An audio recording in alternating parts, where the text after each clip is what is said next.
Hey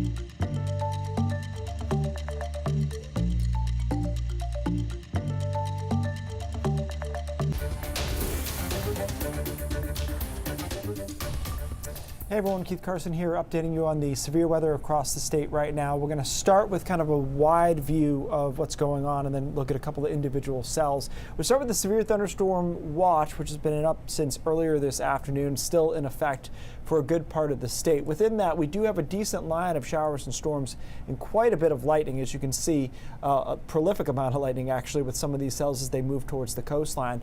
What you don't see though in the state of Maine right now are any severe warned storms. You have to go down into Massachusetts where they had a couple tornado warned storms as well. But on the north side here, these are all potent storms, but nothing right now is warned as a severe thunderstorm. So if you look at the southern edge here, moving down across the beaches here in York County, we've got some heavy downpours. This cell right here has a lot of lightning just to the south and east of Lewiston, and of course in between we have Portland here, which is going to see some heavy downpours and some lightning as well. To the north, there was never as much of a severe weather risk because the dynamics just really weren't there for the turning of winds with height shear, which is what we were looking for as far as the possibility of some spin-up tornadoes, which we have not seen yet. But over northern Maine, there are still some pretty good cells here. Waterville on the north side of one here into Pittsfield as well. So there's a lot of lightning associated with that. Now, we haven't seen any cells that have been tornado warned, and I think as this line now is getting close to the coast, the risk for that is very quickly diminishing. And so when this line gets to the coastline, probably just about in the Wiscasset area south is when this is going to pretty much cease to be a tornado threat because the northern side doesn't have the shear for it. So as this line continues to move through, I would say this is the last area right here that we have to watch for potentially a spin up as it moves towards Yarmouth and Freeport. But you know, historically, we don't do a lot of spin up tornadoes in those locations. They tend to be a little bit farther inland.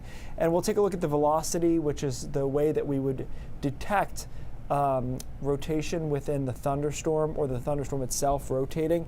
So what we look for here is green and red next to each other in a tight couplet, and we're seeing broadly green and broadly red, but that is only going around where we have the radar site in gray, which is right here, which means that this is all normal stuff. Straight line winds that are coming from these thunderstorms are detected blowing in one direction, and that's what you want to see when you're not looking to not have a tornado touchdown. So there's nothing here that looks spinny to me at all as this line continues to move towards the coastline. Put our hail tracker on. Earlier, the hail tracker was detecting 1/2 inch to 3/4 inch hail.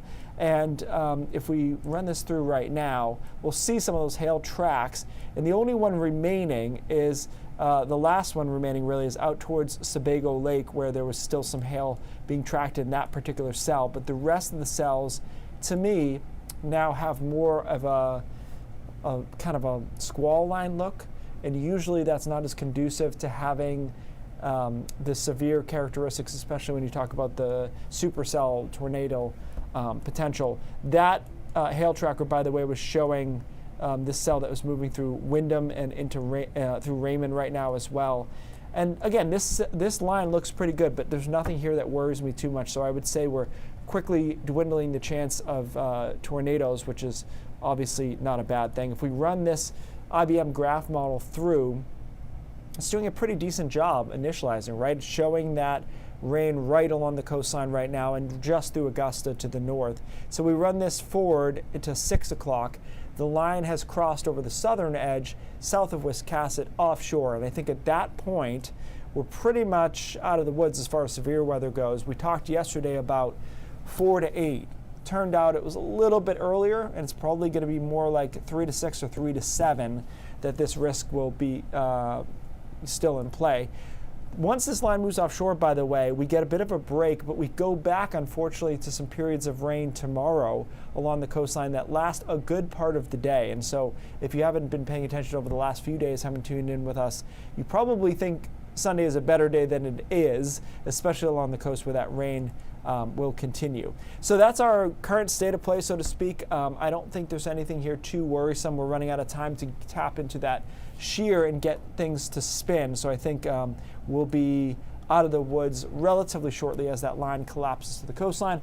Certainly, if that's not the case between 5 and our newscast at 6, I'll be back on the air and update you. But until then, we should be in pretty good shape.